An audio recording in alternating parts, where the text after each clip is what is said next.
Hey, architecture firm owners and emerging leaders. Get ready for unparalleled insight into the development of a world-class architecture firm and a worldwide organization driving the digital transformation of the design and construction industry. With Build Smart, the podcast that's changing how our profession operates. We share the incredible stories behind innovation in the building industry with my friend and co-host, Patrick McLeamy, FAIA, former CEO of the international architecture firm, HOK. You know, Yamasaki's office or firm lasted during his lifetime. And when he passed away, I think that was the end of the Yamasaki office. Helmut did not want that. He wanted a firm that would live out and grow beyond the founders. In Season 1, discover the untold stories behind HOK's meteoric rise, from 150 employees in St. Louis to a powerhouse with over 1,900 staff members and 27 offices worldwide. You know, they weren't as polite as the Kojima people. That was just boom. And anytime you have a creditor, whether it's Kojima or the bank, that wants their money, unless you can raise money someplace else, you are out of business. Bankrupt. And hold on tight for Season 2, where Patrick takes us on a new adventure as chairman of Building Smart International, shaping the future of digital transformation in the design, construction, and operation of built assets. Ian Howell, Ken Harold, and I, Ken was my technical representative from HOK. The three of us took a tour of Europe of 5 cities in 5 days. Very busy time. Simply follow the link in the show notes to subscribe to Build Smart now and uncover lessons that will transform you and your architecture firm.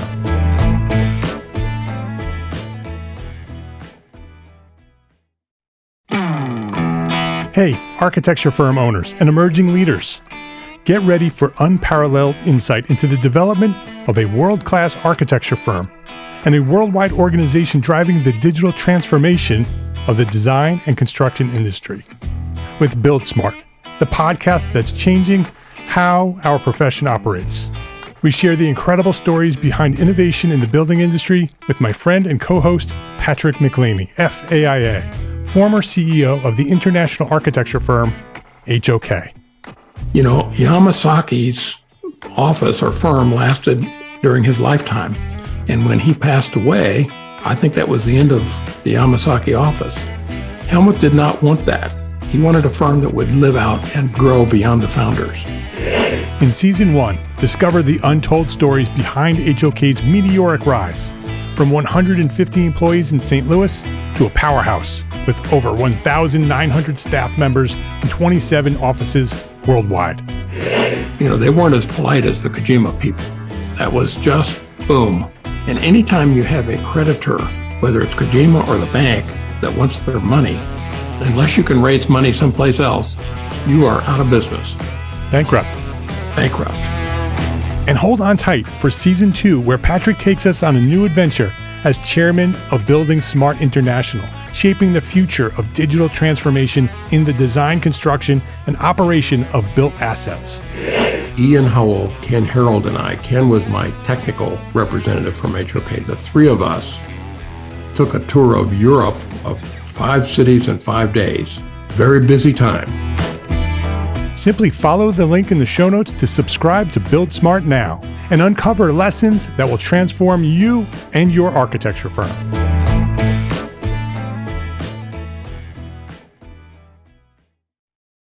Hey, have you listened to episode 1 of Build Your Brand podcast yet? No? Well, then pause this episode right now and search for Build Your Brand podcast using the podcast app that you're listening to right now. Go. Do it. I'll wait. Search Build Your Brand podcast on iTunes, Google Play, Stitcher, Spotify, however you're listening right now. Or you can go to EntreArchitect.com/BYB and you can listen to it there as well. And don't forget to click the subscribe button. You won't want to miss not one single episode. Every new episode builds on what you learned in the last episode. There are 12 episodes, one every 2 weeks. So subscribe right now to Build Your Brand podcast and you'll be sent each and every one. Okay, all subscribed over at Build Your Brand? Well, then let's get on with this week's episode here at EntreArchitect Podcast. My name is Mark R. LePage, and you are listening to EntreArchitect Podcast, where each week I speak with inspiring, passionate people who share their knowledge and expertise, all to help you build a better business as a small firm entrepreneur architect. This is episode 315, Successful Strategies for Working with Your Remote Team as a Small Firm Architect, with Doug Miller of Brightworks Group. This episode of EntreArchitect Podcast is supported by our platform sponsors, FreshBooks, the cloud-based accounting software that makes running your small firm easy, fast, and secure. Spend less time on accounting and more time doing the work you love. And our friends at ArcCAT, the online resource delivering quality building material information, CAD details, BIM specifications, and so much more for free at arcat.com. Doug Miller, welcome to EntreArchitect Podcast. Good morning. Thanks very much for having me on today.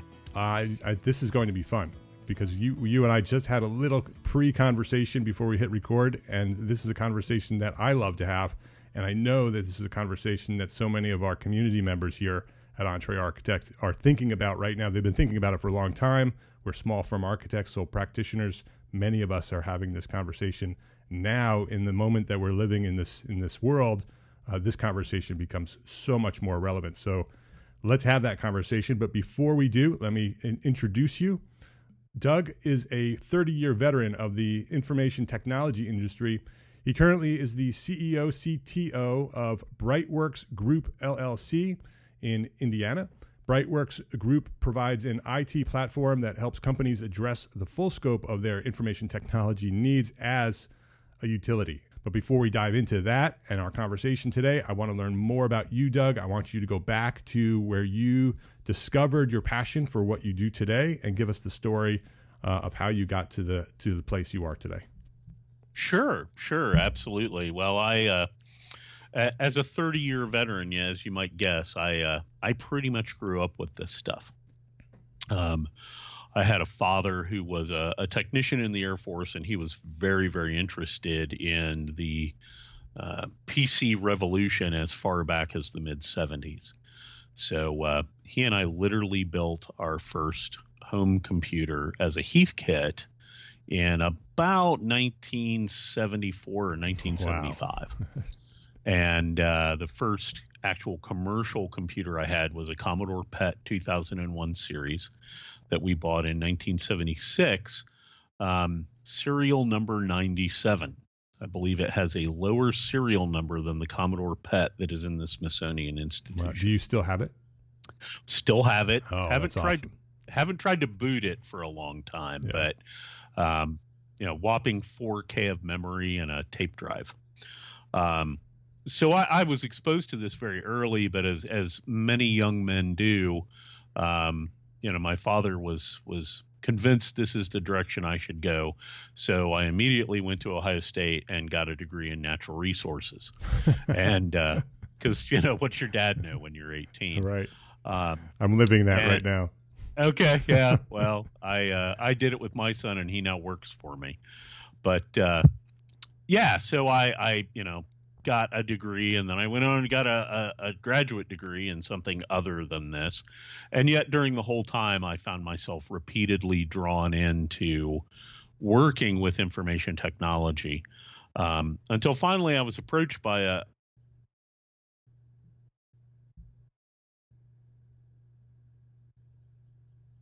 IT function, and that kind of Doug, you just blipped out for a minute. So somebody, sorry about that. Start that last phrase over again. Sure. Yeah. So you were approached by. I was approached by somebody. Yeah, I was approached by somebody that I was doing some strategic planning work for, and they wanted me to assist them in sort of reorganizing their IT function. And that ended up being the beginning of some consulting work that eventually turned into stints as a CIO in various organizations, Eventually, I was the executive vice president of an industrial robotics company that made the largest production industrial robots in the world. I ended up doing some work in a financial services startup, and then ended up in healthcare IT as well, where I actually ran the data centers for the large public hospital here in Indianapolis for a number of So years. you've had your hand in everything from very early as a child all the way through to the most cutting edge, largest industrial technology there is.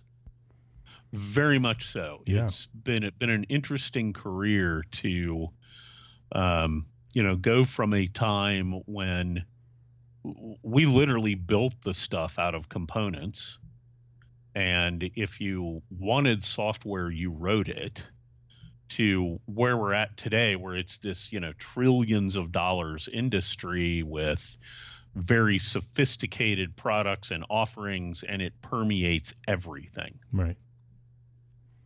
So now you are the CEO and CTO. Is that what it was? Correct. Of Brightworks IT. So why did you start that? If you were at the hospital or healthcare, and you had all these different positions, why come back and focus on small practices, small businesses? Yeah.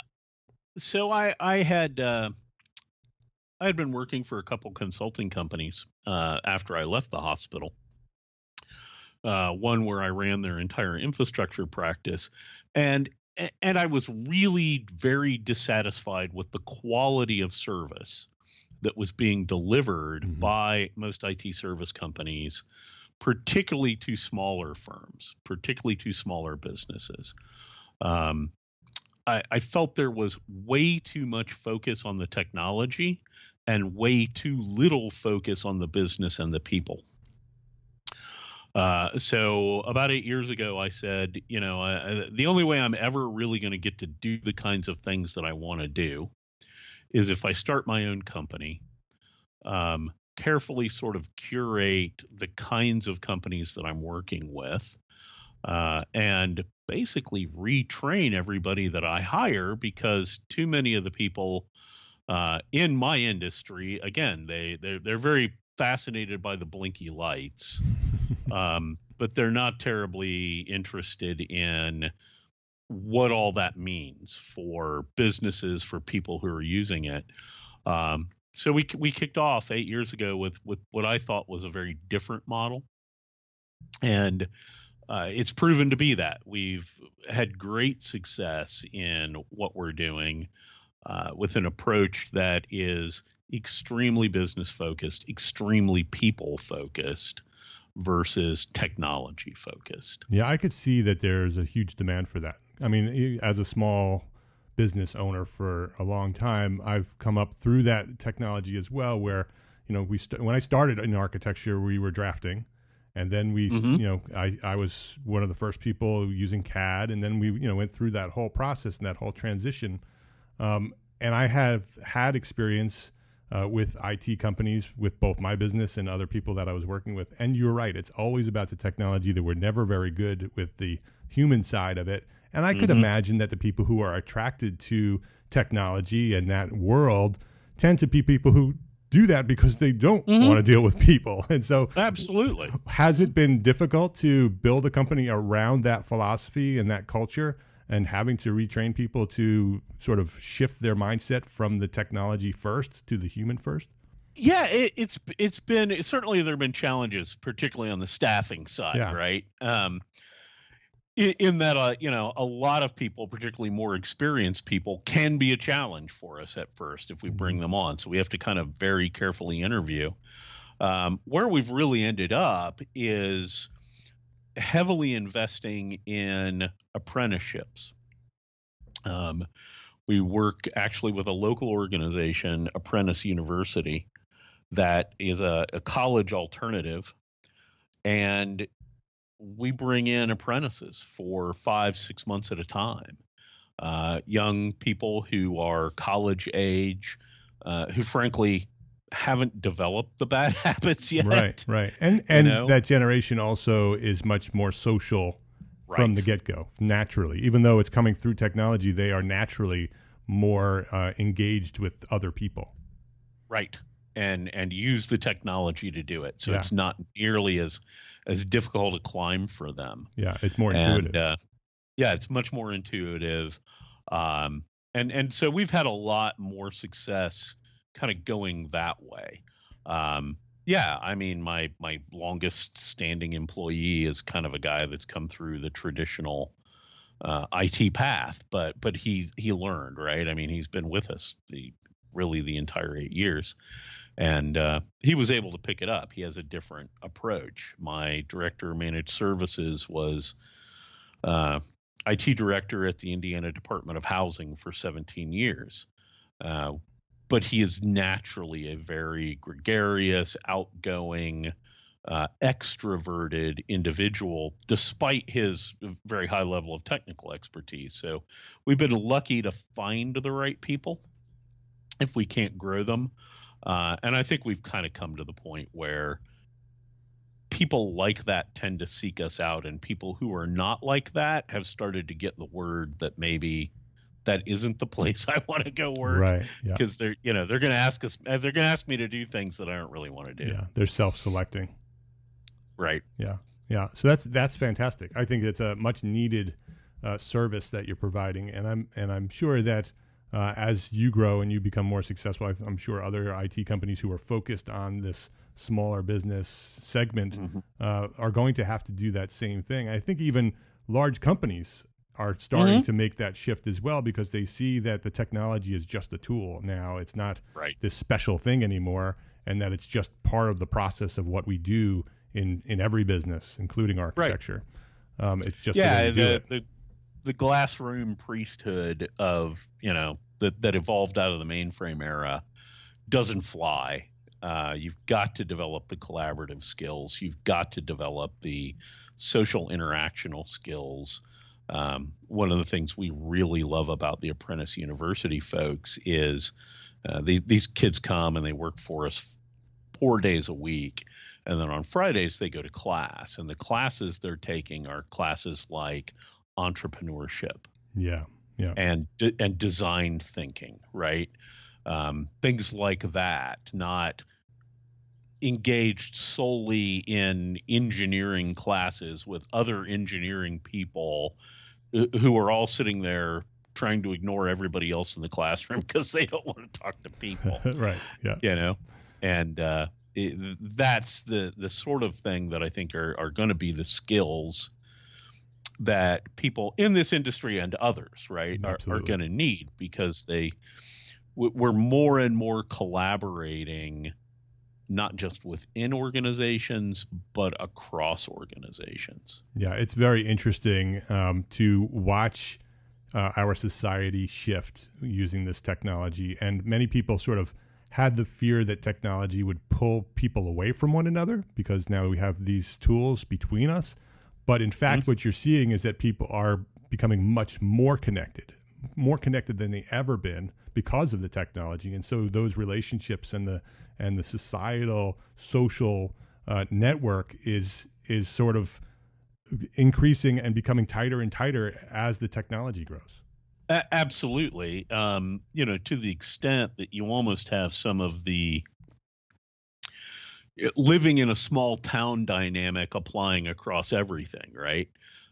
With all of its positives and negatives. Right? People maybe know stuff that you really don't want them to know. Having grown up in a small town in Western Ohio, that was always a thing. People knew about you, and now we're doing that on a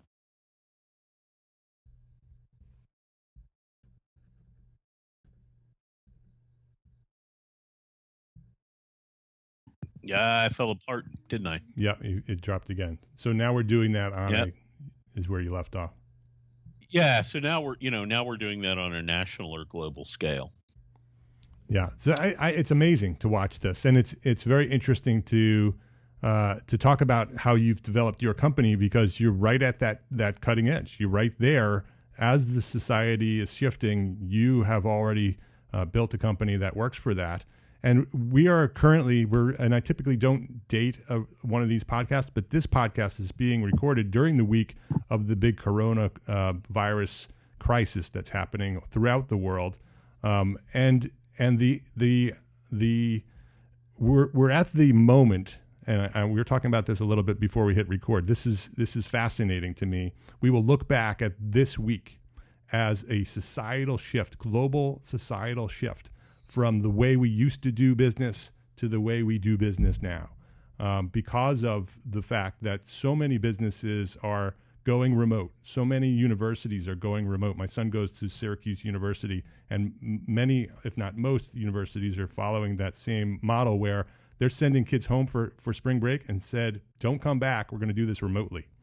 And so that's happening all throughout the world in order to get this virus under control. And so it's a topic that you have been talking about for a long time. It's a topic that I've been talking about for a long time, of building these remote studios, having a virtual studio, however you want to call it, a distributed team where your team is remote throughout the world. It's now being forced upon us at a higher level. Right. And so this is a very timely conversation, and I'd love to have that conversation with you. So, and that's a specialty of yours. That's something that you're passionate about talking about. So can you sort of go back a little bit and talk about how it has evolved for you, and then we'll talk about maybe how some of our listeners can take some lessons and some tools that you may be able to present to us to be able to do it in a more effective way. Absolutely, yeah. It's kind of interesting. I really first started kind of dealing with the remote company thing, probably as far back as about 1996. I very, very early on got really, really interested in this this new thing called the internet, and particularly the World Wide Web, back in about 1996. Very, very early. Yeah, there was actually just, I think, this past week, an article in oh gosh, I can't remember exactly which magazine it was, but it was about the presidential primary campaign websites that were done in 1996, which was the first presidential primary campaign where that was possible. Yep.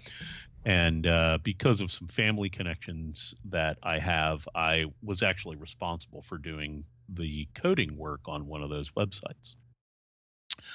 And they were atrocious. They were incredibly, horribly bad, because we didn't have any tools or anything at that time. But I got very, very interested in it and started my own web development studio. I was very much on the technical side as well as kind of handling the sales side. And I had a partner who was really the artistic side and the layout and design side. I lived in Indiana. She lived in North Carolina, and we had to figure out a way that we could work effectively together to develop websites. And there simply were no tools at the time. The things, nobody had them. Yeah, right? 1996, none of that existed. Email was new. Right, exactly. And email was way too slow a loop. So we started relying on things like Internet Relay Chat and other tools that let us kind of have presence with each other to, talk in more real time. You couldn't even do video conferencing back then. It didn't exist. You couldn't even deliver video on the PC. Yeah, video was way, way later. Right. And so we ran that company for 2-3 years completely remotely. We might see each other once every 6 months to just kind of get together and have some human presence, but otherwise it was all completely remote, and we were developing these websites. So I got real interested in it at that time and trying to figure out how to make this really work. And people said to us, you're just crazy. What do you mean? Yeah, I can imagine. You don't see your colleague every day, and how do you get anything done? And yet we were able to be pretty effective at it. mostly because you just work, right? I mean, the core thought process was we got to do it. So instead of standing around talking about how this won't work, let's just get on with it. And we did. Yeah, Now, and you still had the telephone, yeah, and right. IRC worked. I mean, there was AOL. Yeah. I was an early adopter as well of the internet, Yes. and I was on AOL. I was having real time conversations through chat on AOL. So the technology was there. Yep. It was very slow. It was very inconsistent. I could imagine that it was extremely frustrating to work that way, because I know that I was frustrated when I was trying to do anything that I wanted to do on the internet, because it was either too slow or didn't have enough capacity. Yep. Or it kept dropping. The reliability of the internet was a disaster until only a few years ago. Exactly. So I could imagine that it was very frustrating to try to do that sort of remote model so early. Yeah, and we were doing things that were absolutely unheard of. I actually was running a web server out of my house. I had a dual channel 128K ISDN connection coming into my house.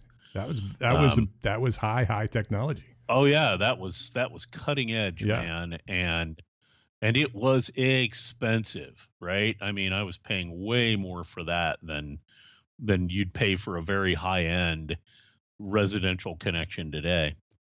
And it wasn't terribly reliable even then, Right. but but we did it. We were able to pull it off. And I think that really convinced me pretty early on that this was doable, this was real, and it was something that was going to happen in the future. More and more companies were going to utilize this. But one thing that became very obvious was it wasn't just about the technology. You had to have the mindset. You had to be the kind of organization that could do it, right? I mean, we were lucky. We both wanted to do it, and we didn't have a whole organizational hierarchy that didn't believe in it. So we didn't have anybody to try and convince. We didn't have cultural barriers to make this happen, because we were a small business and we were both, creative people, and we could just do it. So I think what I saw through that process, and most of these lessons didn't become obvious to me until years later thinking about it, but it's a 1-2 punch. You've got to have the tools and technology, but at the same time, the organization has to be ready for this. The organization has to have the culture. The organization has to have a way of looking at things that allow it to happen. Yeah, people barriers are huge. Yeah, absolutely. We've been slowly moving toward this moment in our society where the tools and technology have been getting better and better and better and more reliable. And now the tools and technology are there to do the practice that we do as small firm architects. The tools are there. I do it. I've been doing it for a long time. Many people in our community are doing it as part of just the way they do it. But you're right that you have to have this moment in time where we are at that moment. We are at that tipping point where the tools and technology are now reliable enough to be able to use them on a consistent basis. But then there's the other side where the mindset needs to be there as well. The discipline in order to follow the systems that need to be developed in order for this process to work. You have to have very specific systems for the business side, not the technology side, but the people side. You need to have systems in order for that discipline to become more natural and more everyday part of what you do. And so those two things are happening at the same time, where the technology is getting better and is at the moment right now where we're talking about this. The technology of Zoom and Google Drive or Dropbox, all of these tools have become very reliable, have become very consistent, where just a few years ago, they would drop off all the time with a video call, or the Dropbox, you'd send something to Dropbox and you'd never see it again. that never happens anymore. It's all very smooth Right. and consistent. And then the human side has also evolved to the point where people have been looking at this as a future. It's no longer the future. We're starting to do it now. And now, because of the situation that we're in, we're being forced. That mindset shift is happening for us. We're having to shift our mind and the way we work. And this moment is that tipping point. I agree completely. It's very interesting for us, and we're kind of busy right now because our customers are reaching out to us and saying, hey, we realize we're gonna have to deal with this. I'm sure you're very busy, and you're only going to get busier because Right. you are the one that's going to provide the service for those. Exactly. Those We businesses. are. Somebody said to me the other day, they said, we're looking at this and we're trying to figure it out. And, but you guys, I mean, you are the remote work guys. And I said, yeah, you're right. We are. We've, as a company, always worked that way from day one. Brightworks has been primarily a remote company. We've never had office space. We have in the last few months utilized some co-working space when we need to get together, but everybody is either working at a customer or working from home most of the time.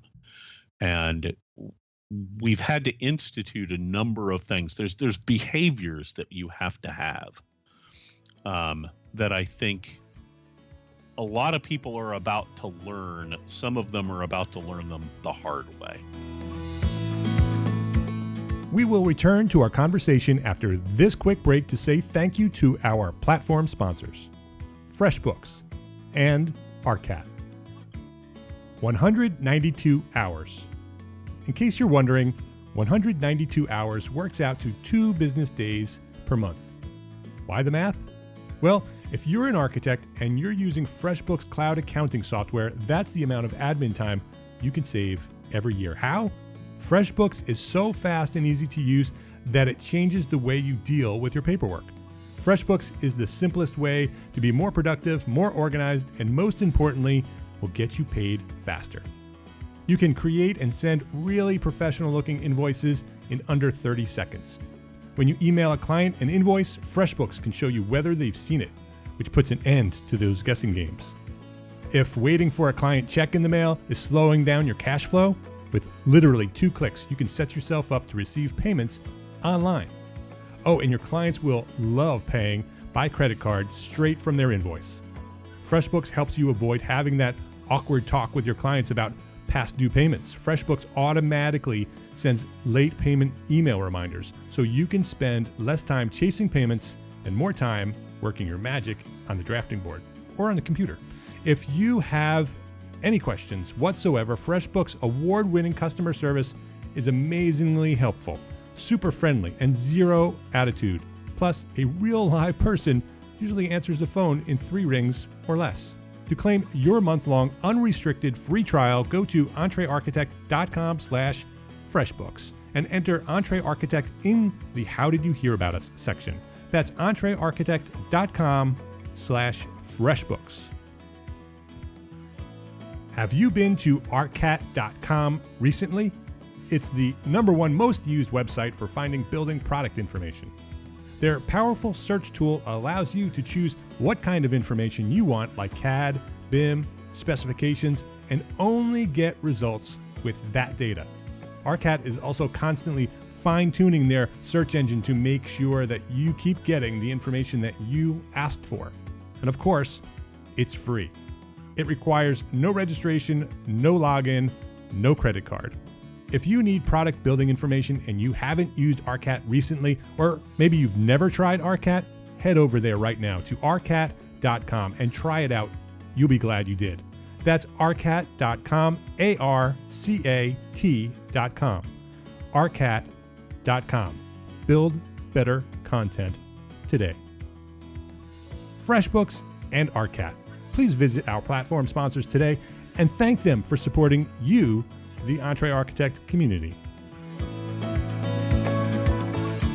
When you switch to some of these tools, and one of the things I remember, we may have been in the first 10 companies to actually subscribe to Slack. We beta tested it, and the day that it went live, within minutes of them accepting subscriptions, we had signed up. And they actually said to us, yeah, you're probably one of the first 10.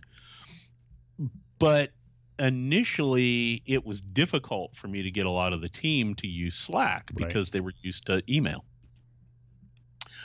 And one of the behaviors as the owner and the head of the company I had to institute was, look, if you send me an email, I'm not responding to it. Right. You have to force that discipline. Right. We had to force that discipline. We had to, and then once we forced it, it caused us to start thinking through, okay, so how do we really use this, right? I mean, how do we organize it? How do we not have this crazy proliferation of channels? And how do we actually find information? How do we make this work for us? And we've done that with technology after technology, which has led us to be able to talk about it with our customers, who are, kind of adopting it after we do.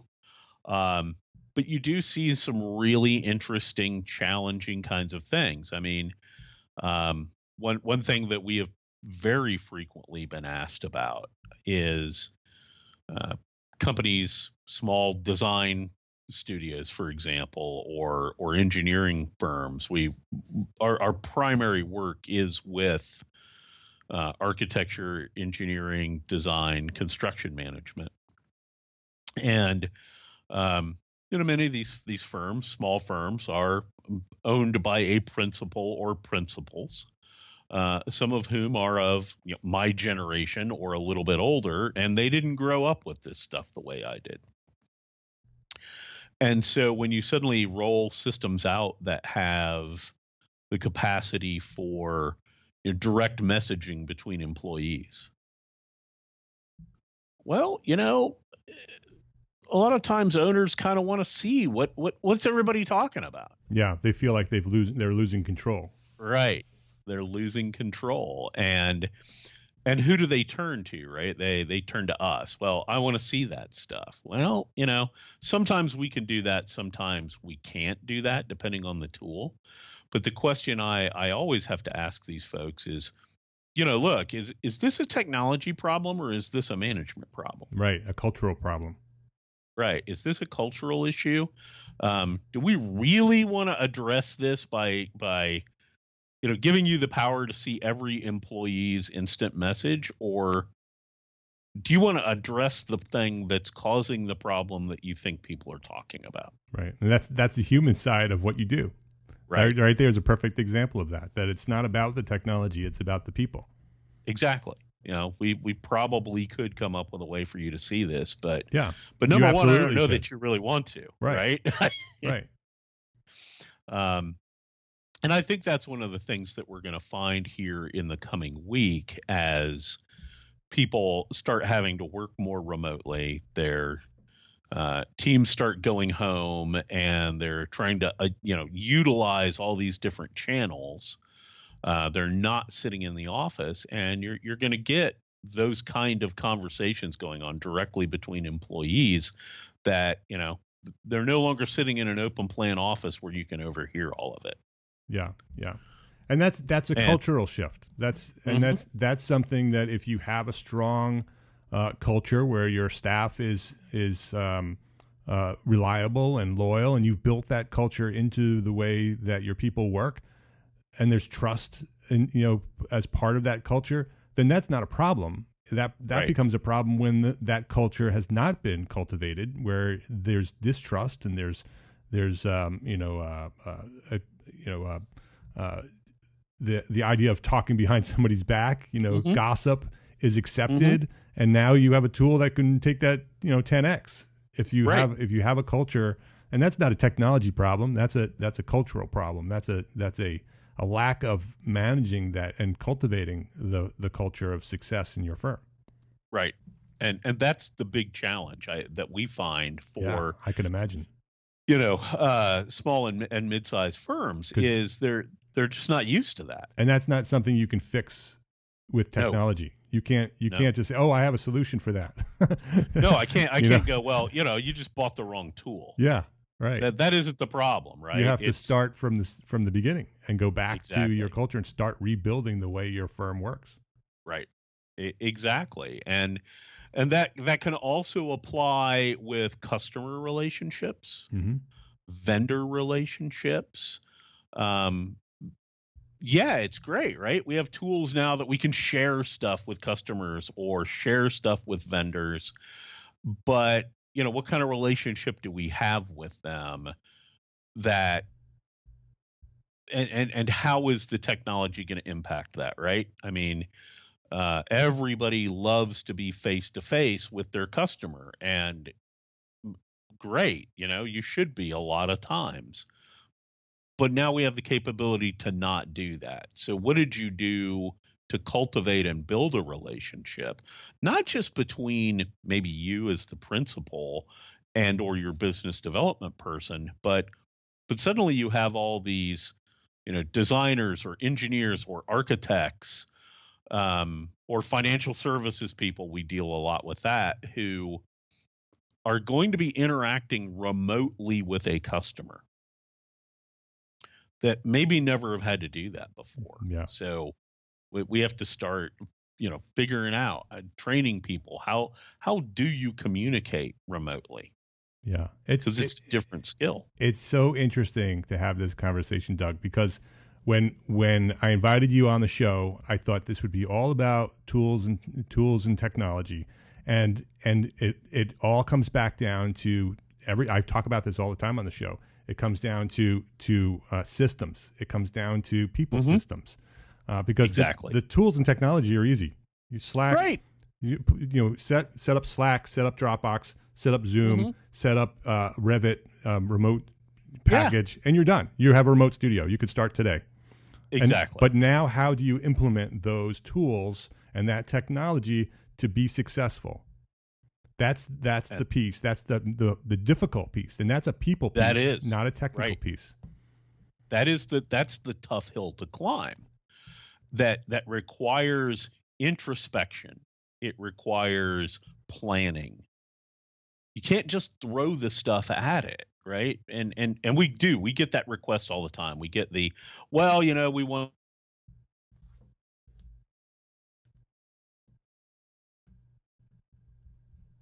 them, right? We dropped off again. We get that request all the time. Yeah, we get that request all the time for, what project collaboration tool do you folks recommend? And that's the wrong question. There's dozens of them out there. Right. Pick anyone. Pick anyone. Yeah, it kind of doesn't matter. I mean, there may be a feature here or there that is, unique and a good match for your practice. But what's far more important is what systems, what people systems are you going to build on the back end for how you're going to use this tool? Yeah, very interesting. Otherwise, you're going to spend a bunch of money, you're going to put it in place, and then nobody's going to use it. Right. Right. So we have small firms and sole practitioners listening, and they want to do this. Many of them are already doing it. Many of them have been thinking about doing it for a long time, and now they want to do it. Do you have any suggestions for them on how to sort of, you just said you need to plan this out. What could you maybe give us a few steps of, say, this is what we need to do? Step 1, step 2, step 3. How do we make this transition from a more physical studio to a more remote studio? Right. So number one, I think the most base thing is that you got to take a hard look, right? If you're a small studio and you've got other people you're working with, do you have people that, first of all, you really do trust to go home and work, to go remote and work, right? If you're not going to trust them, if you don't have that level of trust that you think they're actually going to go home and do this, then there is no amount of technology that I can throw at this that's going to fix that problem. Right. So think about that and really go, are these people that I feel comfortable, if they're not under my eye all the time, are going to be productive? right along with that is probably some training or at least some conversations if you have people who have not done that. And I'm seeing a lot of articles about this right now on the internet as people are having to make this work from home transition. How do you work from home? There's a lot of distractions if you go work from home, if you go work remotely. It's really tough. You get up, you go downstairs to get a cup of coffee, and you notice that there's some stuff on the counter. I ought to clean that up. And 45 minutes later, you found that you've engaged in a house cleaning ritual instead of actually doing work, right? Or you took the dog for a walk because the dog needed to go out, and you just got sucked into it. A lot of people don't know how to do this. They don't know how to work from home. The other piece of that can be really challenging to them is it can be very isolating for a lot of people. Yeah. So thinking through what you're going to do as a company to address the issue of isolation. Are you going to have a space where people can kind of come together on a semi-regular basis to collaborate, even though they're maybe primarily working from home? How do you maybe transform the space that you have into a collaboration area as opposed to a day-to-day working area? Right. Are there, formal kinds of things? We have in our company, we have a Monday morning meeting that is an in-person, everybody show up, and we get together for an hour and we talk about what the week's going to look like. Just so that we have that touch point. What processes are you going to put in place to do that? Then, yes, we need to start looking at the tools, but even before we look at the tools, let's really think about, do we have the infrastructure that's going to support this style of working? And this is a place where we find a lot of people fall down. They, just like plumbing. If you suddenly had 30 people show up at your house to stay for a month, would your plumbing actually handle that? And in a lot of cases, it won't, right? You don't have enough showers, you don't have enough sinks, etc. The drains can't handle it, and infrastructure is often the same. We're suddenly going to ask people to go work from home and do all these remote things. Am I still there? Or do I Yes. fall? No, you're here. Okay. Yep. And we don't plan for it. We don't have the network for it. We're maybe using versions of Azure, for example, that are self-hosted as opposed to cloud-hosted, and we never bought enough VPN licenses for our firewall. You need somebody that can help you look at those things, right? And even the internet connection at both ends. Yes. The internet connection so. at the place of business, as well as the internet connections. Now you're sending people home.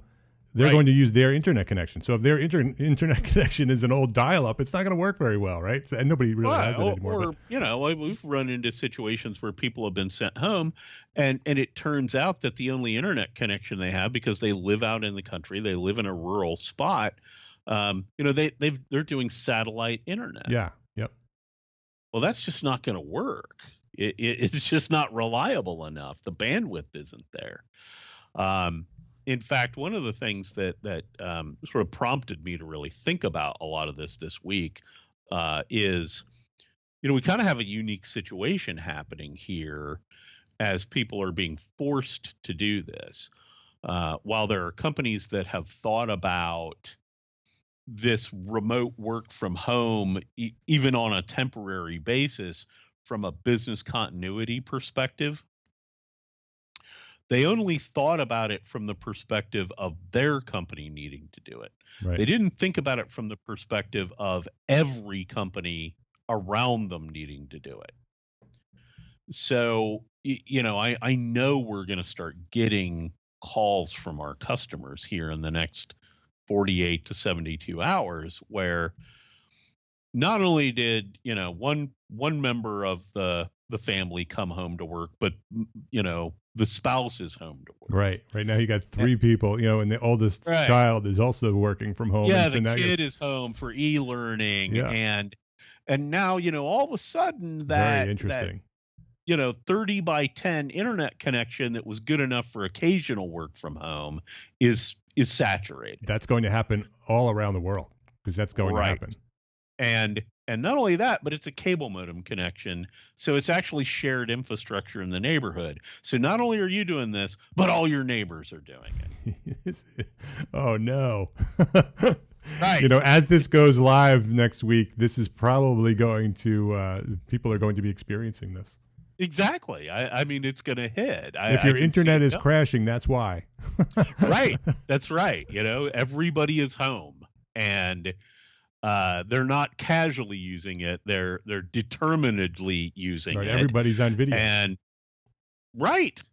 Everybody's trying to do video. Everybody's trying to upload to Dropbox. Many people's home connection is an asynchronous connection. It's got a fast download speed, but a slow upload speed. Those are the kind of things that you need to think about is, what do my people really have? Great. I've got a wonderful internet connection in the office. Superb.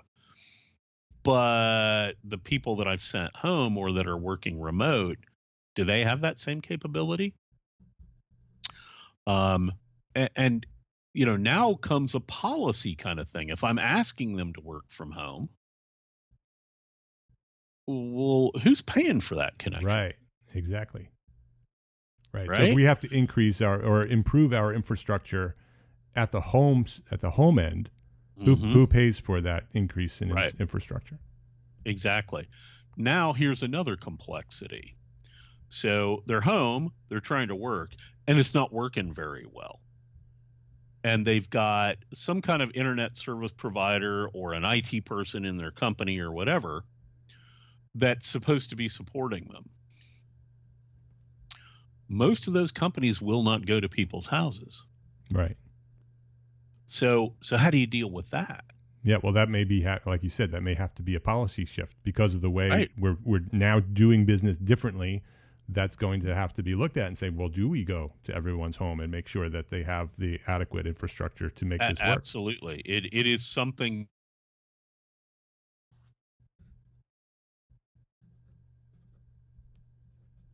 out of my head. Yeah, dropped again. Yeah, a lot of my colleagues, look at me as we go on site, and a lot of my colleagues look at me as if I've grown a foot out of my head because I'm doing that.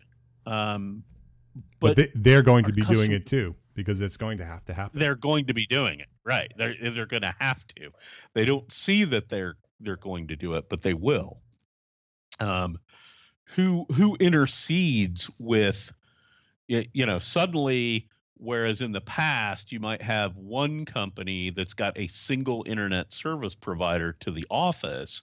Now all these employees are working from home, and maybe there's a half dozen internet service providers that are providing service to people in their homes. Do I really want an architect when there's a network outage spending an hour on the phone with Spectrum?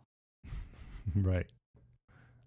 Probably not, right? So how are we dealing with that? And answering those kind of questions and thinking that through and having somebody in your court who understands that stuff and can speak to it and help you come up with solutions is way more important than the convoluted discussions we've seen over should we use Slack or should we use Microsoft Teams? Right, exactly. It's so interesting because when I asked you for the plan, right, everybody thought, okay, well, what tools is he going to tell us about? And you started with people and that you have to have discipline and you have to have people with trust and you have to talk about that conversation of of productivity versus hours? Are we going to look at this as is our staff going to be productive and that's the goal? Or is it how many hours are they going to be sitting in the chair? Because that's a mindset shift. And the isolation issue. That's people. That's the first piece of it. Then you started talking about spaces and the space at home and the collaborative space at the office. So that's the second piece. Haven't gotten to tools yet. We're at people. Then we started talking about spaces. Then we started talking about the infrastructure, the pipes that are coming into your house, not the literal pipes, but the internet connections at both ends, and how we're going to not only have one person at home, but maybe 3 people at home. And 3 people at home times the 100 people in your neighborhood, all using the same internet at the same time. That's an issue that you have to talk about, and how your company's going to address that. Then, after all of that, then maybe we could start picking some tools that may work for us. And literally, you could probably pick any of the top brand tools because they all work. They all work. Yeah, that's kind of a non-issue, right? It's like people come to me and say, well, what brand of PC do you recommend? I don't care, one that works. Right. It doesn't matter anymore. Those are commodity items. Yeah. Those are the wrong discussions. And if you're mired in those, you're spending your time not talking about the stuff that's actually going to make a difference to your business. Yeah. Fascinating conversation, Doug. I appreciate you coming on here and having this conversation. We're going to bump this conversation up into the schedule because I want people to have it. But before I let you go here, I want you to, we went through the process, the people, the space, the infrastructure, then the tools, and there's probably other things too, but that's sort of, if you're going to build out a plan, follow that process, and ask those questions, and then you'll be more successful when you get to start working this way. But if there was one thing that a small firm architect can do today, right now, to build a better business for tomorrow, what would that be? I would say, and this sounds a little self-serving, and I don't mean it to sound self-serving, but evaluate who is helping you with technology. And don't view your technology as a cost. View it as a strategic resource. And understand that you need, however you're going to do that, whether it's an outside service provider, somebody on your team, yourself, that resource has to be someone who also sees this as a business resource. Focus on how you can leverage the technology as a business tool, not a necessary evil cost. And I want to expand on that a little bit, Doug. If somebody's in Indiana, they can call you. But if we have people all over the world, so when we look for someone who can help us with these problems that we're about to face, and we're looking for a company like Brightworks, what are the 1 or 2 questions that they should ask first to determine that it is a company like Brightworks that's more people focused before technology? Yeah, and I think they could literally ask that question, right? People versus technology. Right. Just flat out ask the question, right? What is your focus? And explain to me how you work with people. They're going to tip their hand a little bit, right? What if are they going to start stuttering all over themselves? Then that's not a people-focused company. Yeah, if they come in and they want to talk about speeds and feeds and hardware and software first, and they want to tell you all the cool stuff that they can put in your office, they're not a people-focused company. But yeah, I mean, just ask them flat out to talk about what are your processes for working with our people? How do you view our industry? What do you know about our challenges as a small architecture firm? And how can you help us leverage technology? And, again, if they go back immediately towards, well, we represent such and such particular tool, if that's where they start, that's the wrong place. Yeah, keep looking. Yeah. Very interesting.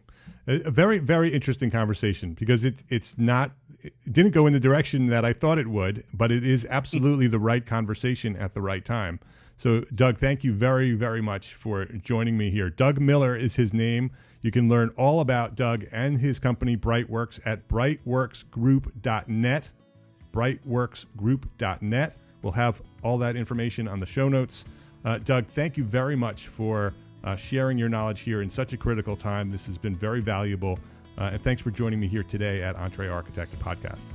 Thanks so much for having me.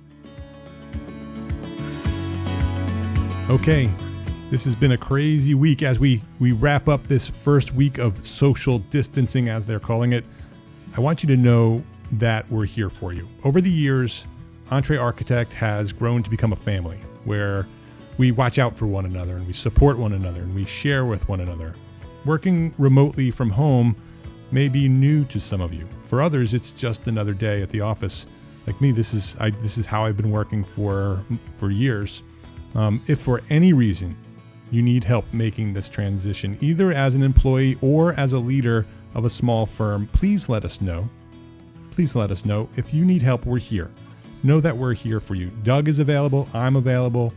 You can reach me directly anytime at my email, mark@entrearchitect.com, or on Facebook. Just DM me.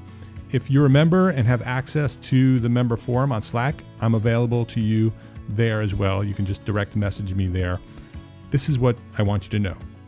You are not alone. We're here for you. I'm here for you. My team is here for you.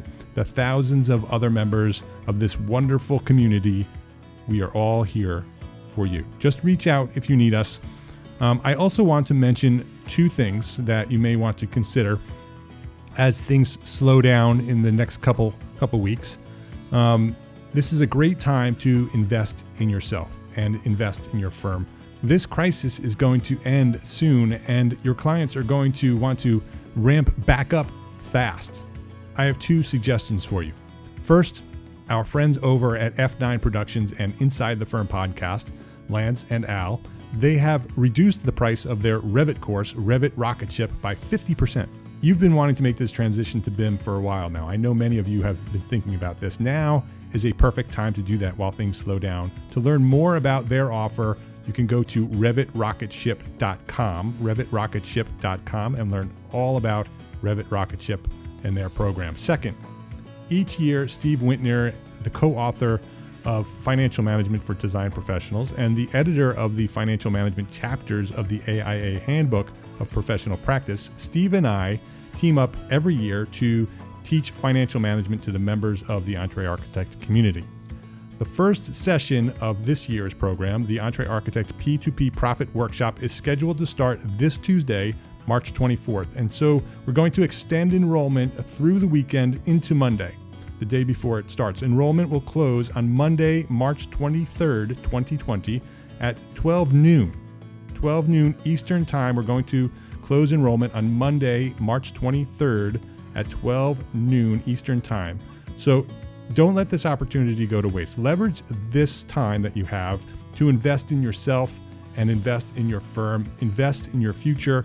To learn more about the workshop and to enroll, visit entrearchitect.com/profit workshop, entrearchitect.com/profit workshop. We will have links to everything that Doug and I referenced in this most important episode. This is a very timely episode. I know many of you are dealing with this right now. We'll have all the links that we talked about in the show notes, as well as links to Revit Rocket Ship and EntreArchitect Profit Workshop at entrearchitect.com/episode 315. entrearchitect.com/episode 315. Everything will be over there. Be well, be safe, and look out for one another. Remember, we're a family. There are people out there who need you. So if you see somebody struggling, reach out to them and let them know that you are there for them. Now more than ever, love, learn, and share what you know. Thanks for listening, my friends. Have a great week.